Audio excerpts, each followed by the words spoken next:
ಮನೆಯೋ ಸೋತೆ ಬ್ಯಾರೇತೋ ಬೆಳಗುವೆ ಬಾಳು ದೇವಾ ಬೆಳಗುವೆ ಬಾಳು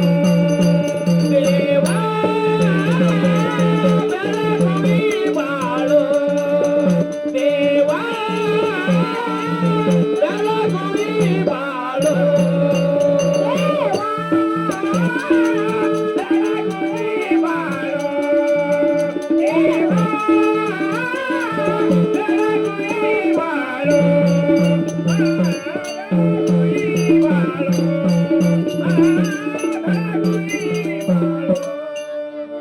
ಏನು ಬಂದಿದೇವ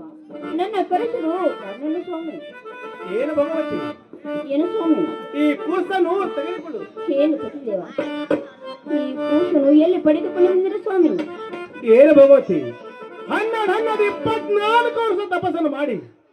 ಸಾಕ್ಷಾತ್ ಭಗವಂತನ ಭಕ್ತಿಯನ್ನು ಮಾಡಿ ಭಗವಂತನ ಸೇವೆಯನ್ನು ಮಾಡಿ ನಮ್ಮ ಭಕ್ತಿ ವರದ ಭಗವಂತನು ಹೆಣ್ಣು ಕೂಸನ್ನು ಏನು ಪತಿದೇವ ಹಸಿದ ಹೊಟ್ಟೆಗೆ ಆ ಪರಮಾತ್ಮ ಇಂದ ನಮ್ಮ ಮೇಲೆ ದಯ ತೋರಿದನು ಸ್ವಾಮಿ ಇದೇ ಕುಂತು ಜನರ ಬಾಯಿಂದೆ ಗೊಡ್ಡ ಬಂದಿದ ಶಬದ ದೂರದ ದೇವ ಹೌದು ಭಗವತಿ ಏನು ಪತಿ ದೇವ ಈ ಕೂಶನು ನನ್ನ ಒಡೆಯರ ಕೊಟ್ಟರು ಸ್ವಾಮಿ ತೆಗೆದುಕೊಳ್ಳು ಭಗವತಿ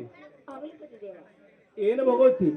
ಇನ್ನೊಂದು ಮಾತನಾದ್ರು ಹೇಳ್ತೇನೆ ಅದು ಯಾರು ದೇವ ಉಳಿದ 4 ಮಂದಿ ಹೆಂಡರಿಗೆ ಕೂಸಿನ ಮುಖ ತೋರಿಸಿಬೇಡ ಇಲ್ಲ ಸ್ವಾಮಿ ಏಕೆಂದರೆ ಕೂಸಿನ ಹತ್ರ ಕಾಮಧೇನು ಕನಪರಕ್ಷಣದಂತೆ ಹೌದು ದೇವ ಕೂಸಿನ ಹತ್ರ ರೇಣುಕ ಅಂತ ಹೌದು ಸ್ವಾಮಿ ಅದಕ್ಕಾಗಿ ಈ ಸದ್ಯದಲ್ಲಿ ಬೆಳ್ಳಿಯ ಸಿಡಿ ಹಗ್ಗವನ್ನು ಹಚ್ಚಿ ಬಂಗಾರ ತೊಟ್ಟಿಲನ್ನು ಕಟ್ಟಿ ಈ ಕೂಸಲ ಜೋಗ ಹಾಡುವಂತ ನಾವು ಅವರು ದೇವ ತಾವು ಹೇಳಿದಂತೆ ಬೆಳ್ಳ ಸುಡಿ ಹಾಕೊಂಡು ಹತ್ತಿ ಬಂಗಾರ ತೊಟ್ಟಲನ್ನು ಕಟ್ಟಿ ಈ ಕಂದನ ಹೆಸರಿಟ್ಟು ಜೋಗಾಪದವನ್ನು ನಾವು ಹಾಡುತ್ತಿದ್ದ ಸ್ವಾಮಿ ನನಗೆ ಹೋಗಿ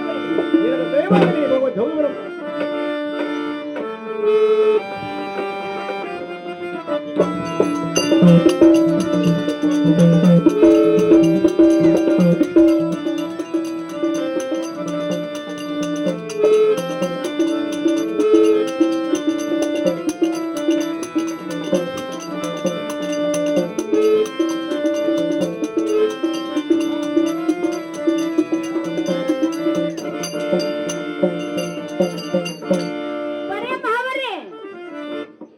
ಬರೀ ಮಾವರೇ